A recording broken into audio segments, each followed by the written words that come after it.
All right, guys, super excited. In today's video, we are opening that box. And you know that logo.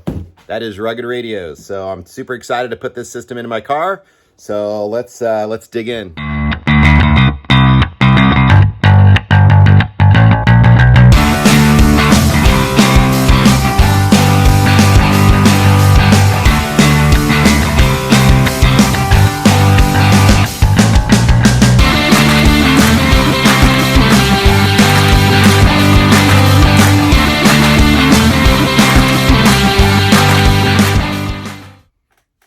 All right, guys, so this is a project I've been wanting to do for quite a while.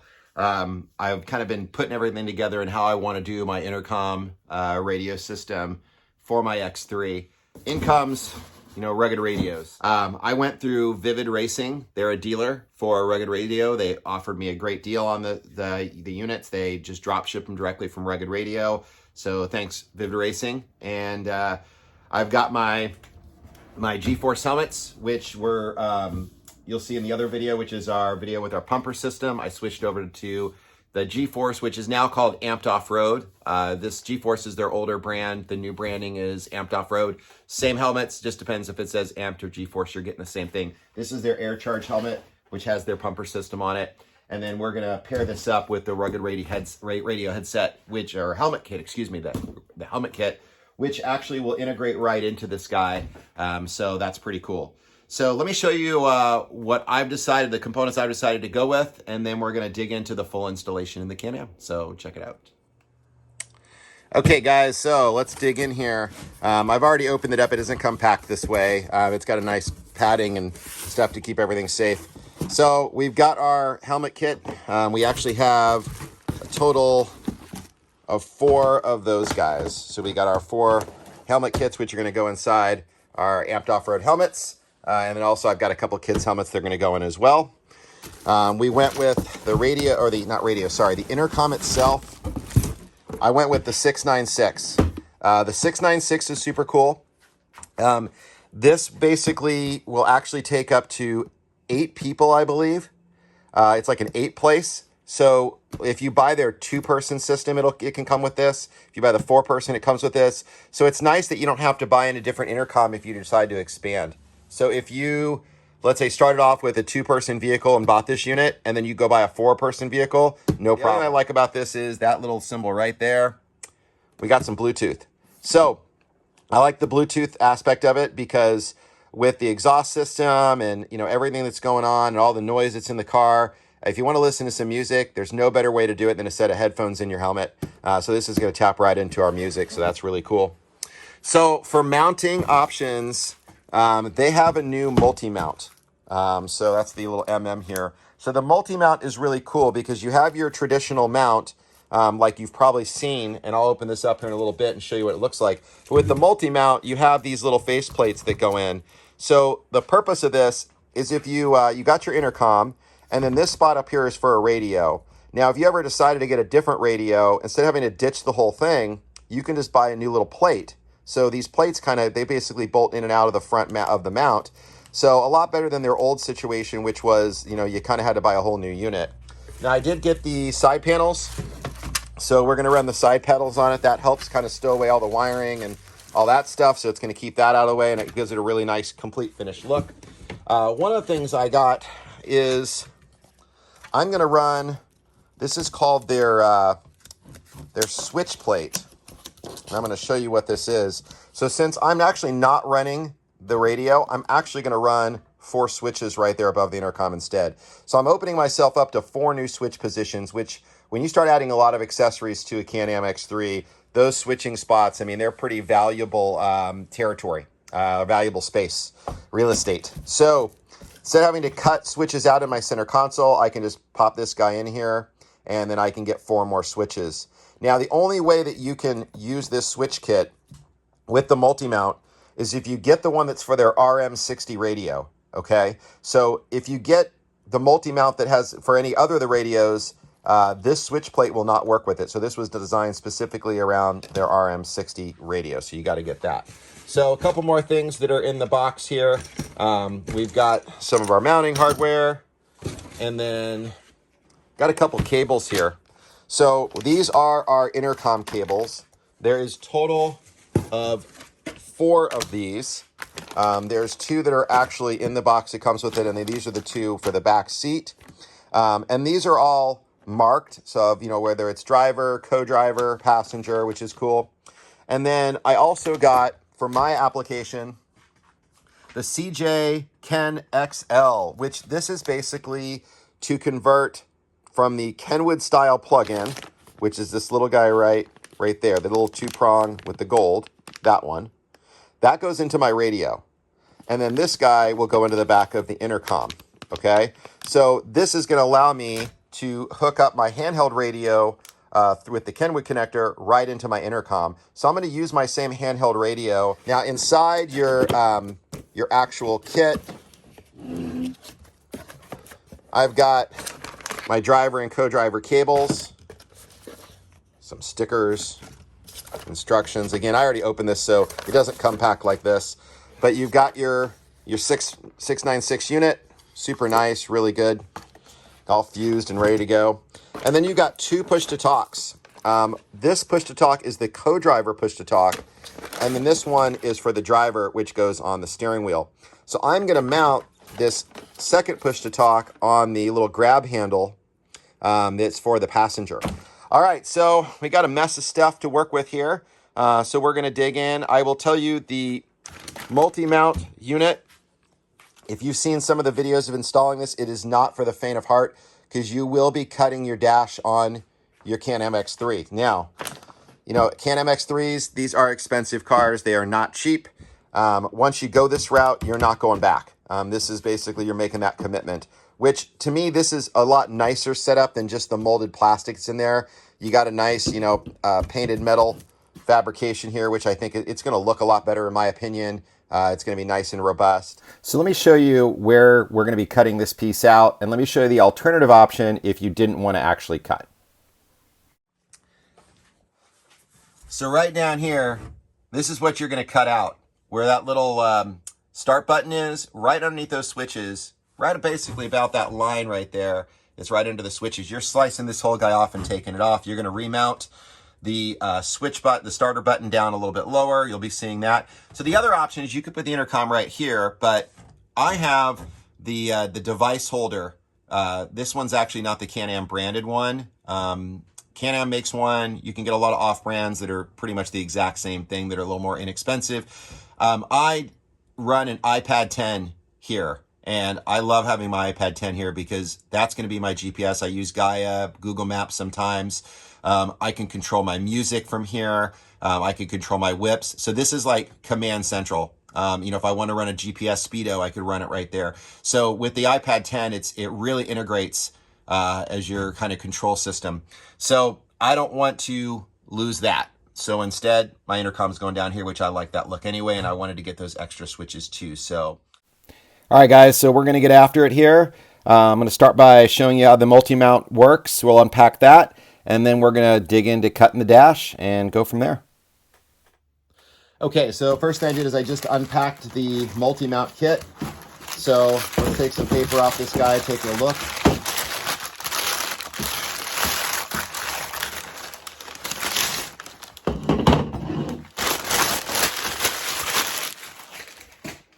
Okay, so here's our multi-mount. So you can see the 4 screws right here. We've got our plate. It drops right in.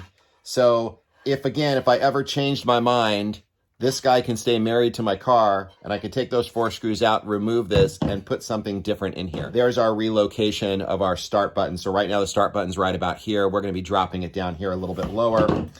These are going to be where your factory bolts are going to go in, and this is where you're putting your new bolts right through to fasten to the top portion of the dash. Now, it also included the instructions and the hardware. So this is your ring for relocating the start button. So we're going to need that. This is your template. So I'm going to let this flatten out real nice. So this is the template that you're going to use to be able to cut your dash. So this here is actually a sticker. So you can peel it off and very carefully position it. I'm going to show you where it's positioned, and then we can go cut along our lines and make sure that that's taken care of correctly. All right, guys, so to remove the starter button, we first have to clip the zip tie right here. So we're going to get up in there with a pair of dikes.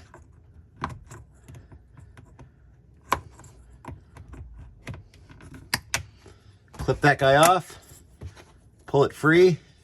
So now we're going to be able to unscrew out the knob here, the switch there. Okay, so now that we clicked the zip tie, we're just going to unplug this guy. There's a little tab you push down, and then it pulls right apart. I'd already pushed the tab down, but it's right there. So you just push the tab down and pull apart. If you've had your car a little while, there's a lot of dust and debris that gets inside of here, so it could be a little bit of work to get that out. But once you disconnect that, you're going to be able to remove your starter button. All right, guys, from here, you're going to remove this nut right here. I put a pair of channel locks on it to break it loose, and then you can start doing it by hand. And we're going to unscrew this, and it's going to take the whole assembly apart. So again, this is the back side of that the start button. Okay, so I'm going to go ahead and install the switch now, just so that way it's not sitting around. So you have a little notch there, and you got the notch here. So you slide the switch through the power button. It's going to notch itself upright, start, stop. So you get the notch in there just right. So that looks real well, or lined up well. From here, what you're going to do is you're going to put this spacer ring on that comes with the kit. So we're going to put our spacer ring on. And I'm actually going to, it's kind of a little bit rounded on one side. So I'm going to flip that over so it seats a little bit better. Because there's not a lot of this notch that's coming through. It probably doesn't really matter, but while we're here, might as well try to do it right. Okay. So that's seated. Now from here, we put on our first ring, and then we're going to put on our nut. And we're just going to tighten that guy down.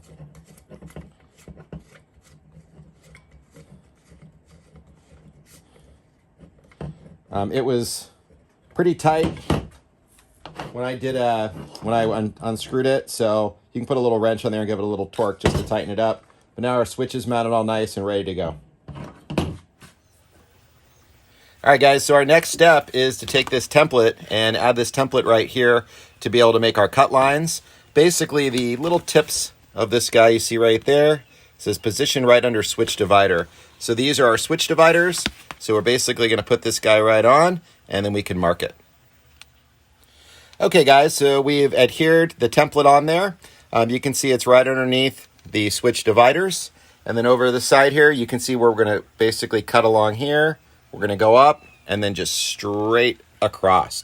So what I'm going to do to make this easy is I'm going to mark this with a paint pen so I can see it and to actually take this off and get it out of the way. So we'll trim that off, and then we'll be able to put on the actual multi-mount plate.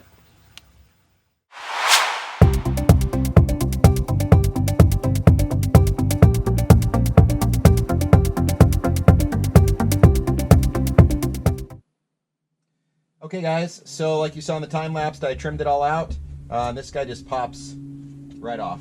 So what I'm going to do now is there's all these little burrs. So I used a Dremel with a right angle and just a plastic or metal cutoff wheel, which worked really, really well.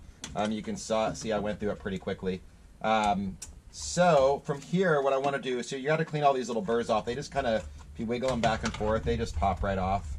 It's not too big of a deal. You can take a file. I'll probably take a little rasp and just kind of graze across it and clean it up just to get it a little bit more perfect.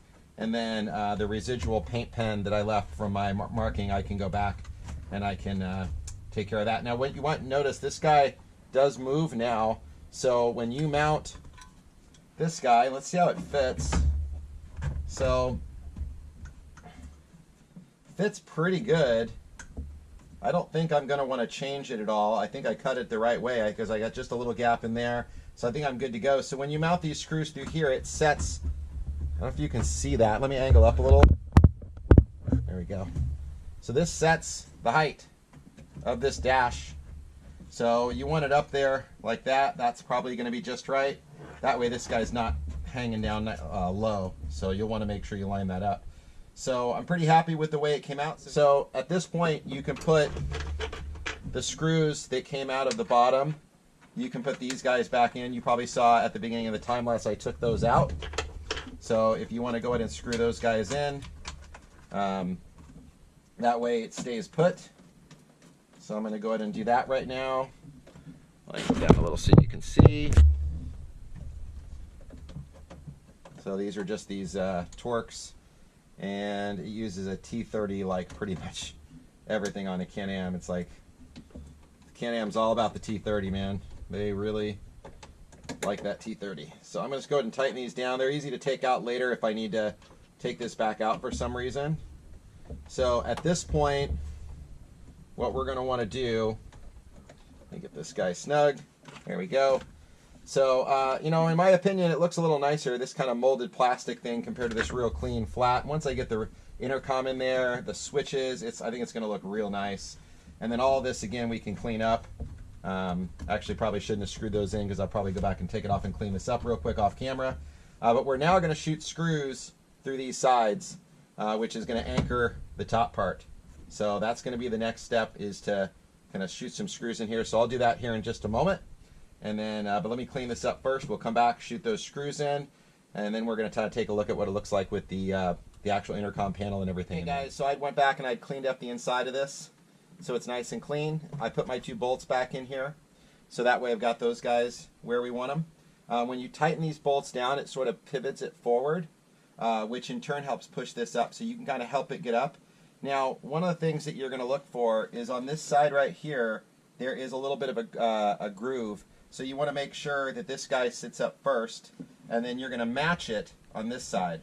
So the first one we're going to do is we're going to drill on this side, and the reason we're going to do that is because it touches up against this little protrusion. So it's just a 1/4 inch drill bit, and we're going to make sure we're right where we want it. All right, so now that I've got that through, I've got the little nuts and bolts that came with it. So I'm going to push that guy through there. I'm not going to tighten it all the way down, but I'm just going to put the nut on the back of it so it doesn't go anywhere. So now, I'm not going to call this a tricky part, but this is going to be the more artistic part of this, is you want to lift this up high enough that it looks even with the other side, because this is going to want to kind of tilt. So you want to lift this side up and then drill your hole through, so that way you get it just right. Okay guys, I went ahead and did this side off camera. I had to get right in the center here to be able to really make sure it was aligned correctly, and you wouldn't have been able to see anything anyway. So what I did is I just pushed up underneath here on the dash, and I drilled at the same time. So pretty simple. If you had an extra set of hands, that would be probably make it even easier, but it wasn't bad. It was definitely something you can take care of on your own without a problem. So I'm gonna kind of push it up to where the little screw goes through. And if you ever got it where it wasn't quite aligned perfectly, you could take this off, take a Dremel, and you could go in and kind of Dremel out the hole in one direction and make it shift. But I'm pretty happy with the way it looks. So now I'm just going to take a little 10mm wrench, and I'm just going to kind of go back here behind, and I can't remember what, these are metric. I don't remember what size this guy was, but you're looking at a metric nut driver, or Allen. So that's nice and snug. Do the same thing on this side. And remember, I've already snugged my 2 torque bolts at the bottom already in, because of the fact that you need to do that to get this to kind of press forward and line up the way you want anyway. So we're in there, we're nice and solid. So at this point, I can go ahead and plug my switch back in.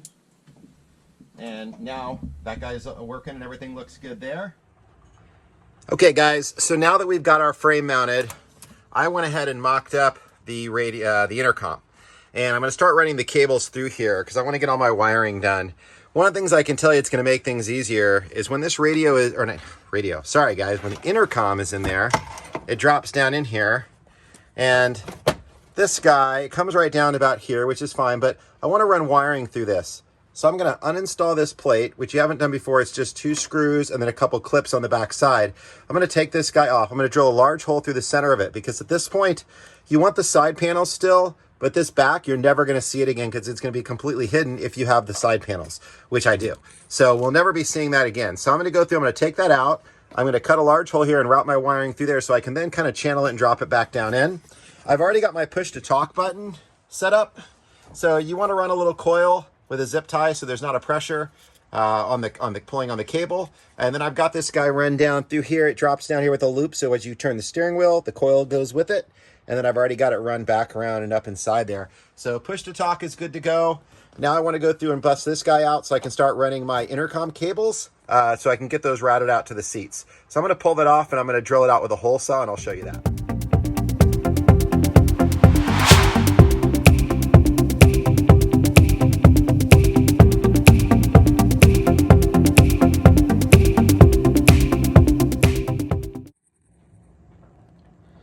Okay guys, so you can see I put the piece back in, I've reinstalled it. I showed you in the time lapse, so I just cut this guy out. So I now have a big hole here to access this wiring. It's gonna make it a lot easier to route things through.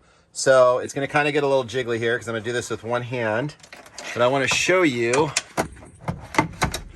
So now, as the intercom goes in and mounts, that wiring can go right through. Sorry about the shadows, there we go. We can go right through that hole and route right around.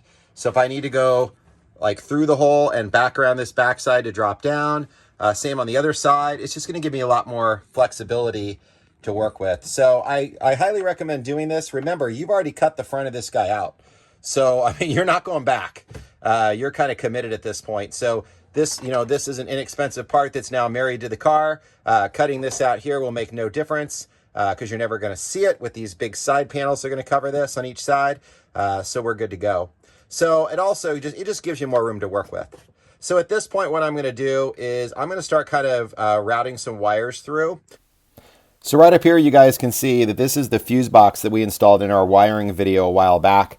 So this fuse box is going to be a place where I'm going to tap my intercom system into. But there's other places you could do it as well. There's a pigtail you can purchase to be able to wire up under the dash. You could run it back straight to the battery. You could go to the bus bar. But since I have it right here, that's an easy place for me to tap in. I'm not actually going to use one of the fuse locations because the fuse is already in line and included in the intercom. So now we're going to move on to running the intercom wires. Okay guys, so let's talk wiring. So first off, we are going to focus in on the intercom wires that actually plug into the helmet. So I've got two of the wires. They kind of go down, around, back up through my cutout and into the intercom. I did the exact same thing on both sides. Now, what I've decided to do is a couple things. One is I run a gas tank that runs underneath here. I use a Rotopax I put under for when we go on long trips and I want to make sure I have extra range. The other thing is I have a right here, see the wire right there running this way? That is for my antenna. So I have an antenna that I hook up to my handheld radio. So I don't really want to run those wires right along with the antenna wire just because I'd worry it could create some noise or problems. Anytime you're running any kind of audio stuff like this, you want to keep it away from things that could cause problems. So I've run it down. I've run it actually under the seat. I don't know if you can see it. Let's see. It's kind of running up. Can't really see it. Sorry guys, but it's running along the seat. So right down in here underneath, you can see where it takes off right there. So there it goes. So when I come around to the back side of the car, so when we get over here to the back side, you're going to get a better view of what I've done. So I've got the wires running along here. They turn and they go up this channel. So I don't know if you guys know about this, but the CanAms have, I'll show it to you on the other side. They've got this channel that you're able to run wiring up in, and I'm sure it probably was designed for intercom systems. So you can see a better shot on this side how I have it. So the wire kind of runs down. There's a couple slots on the skid plate on the Max that I could actually zip tie to. And then it runs back up to the front. So I have nothing under the seat. So if I put things in and out from the seat, I'm pretty good to go. Now, there's a lot of things you got to keep in mind when you're running these intercoms.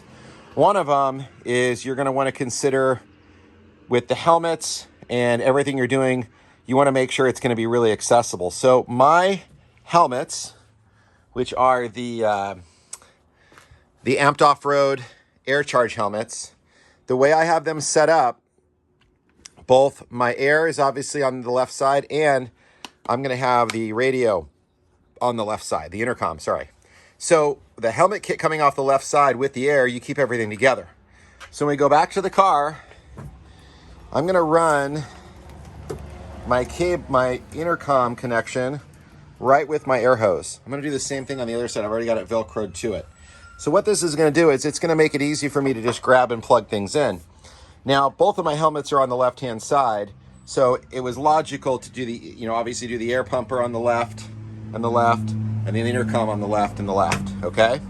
So what you're going to want to figure out is, where is that intercom coming out of your helmet? Is it going to be on the left side, the right side, or straight out the back?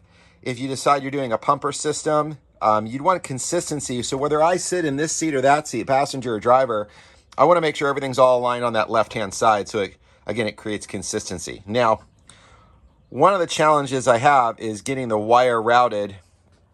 This side doesn't really matter, but on the other side, I need to run the wires across. So I'm going to show you what I'm going to do to make this a nice, clean install. Okay, so I actually have 3 wires that I need to run across this bar. I have, well, 2.5, we'll call it 2.5. So I have the wire for the intercom, which I'm running.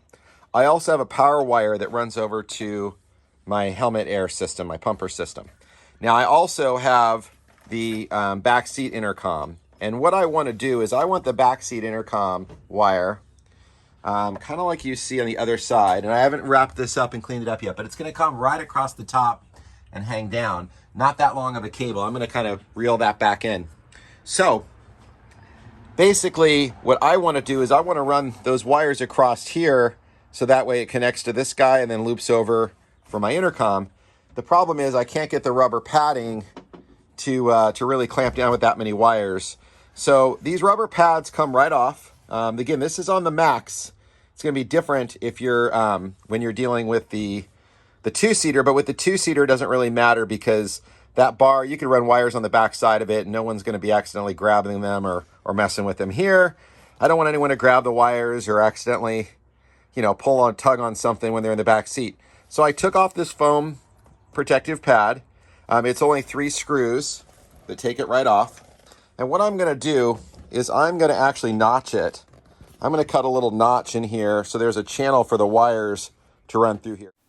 The other thing I'm going to do, guys, is I'm actually going to drill a hole right through this center divider here. This is going to allow me to kind of spool up the excess wire for the back headsets and zip tie it right there out of the way. So let me jump on the Dremel with this and we'll get it all put together to reinstall.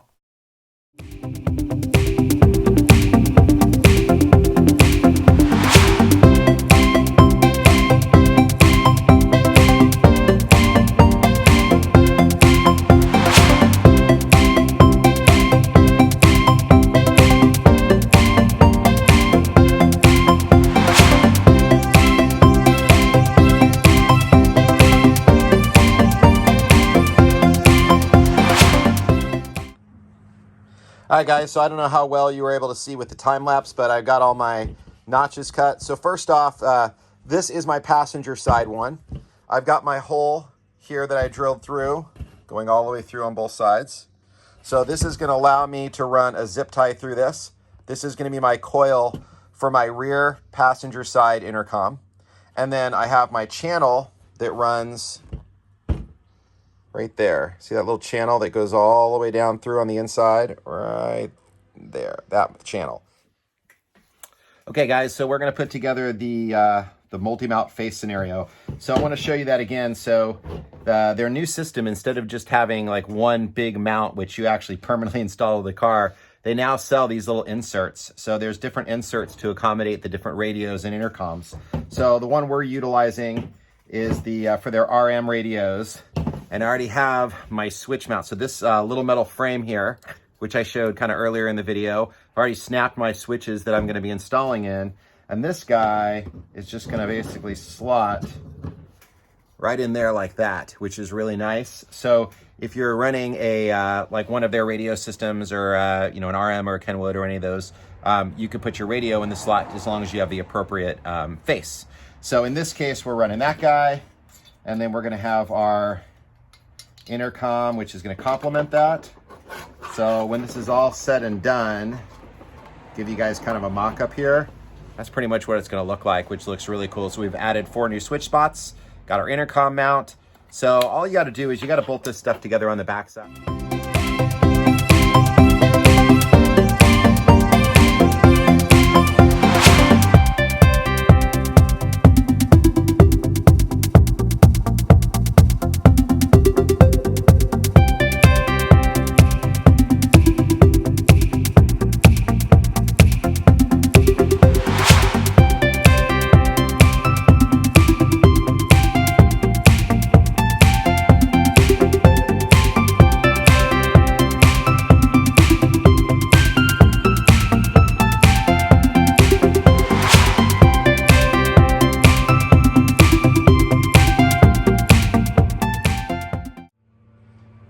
So instead of doing it off camera, I obviously did it on the time lapse. I'm kind of glad I did because I ran into a little issue I want to show you guys.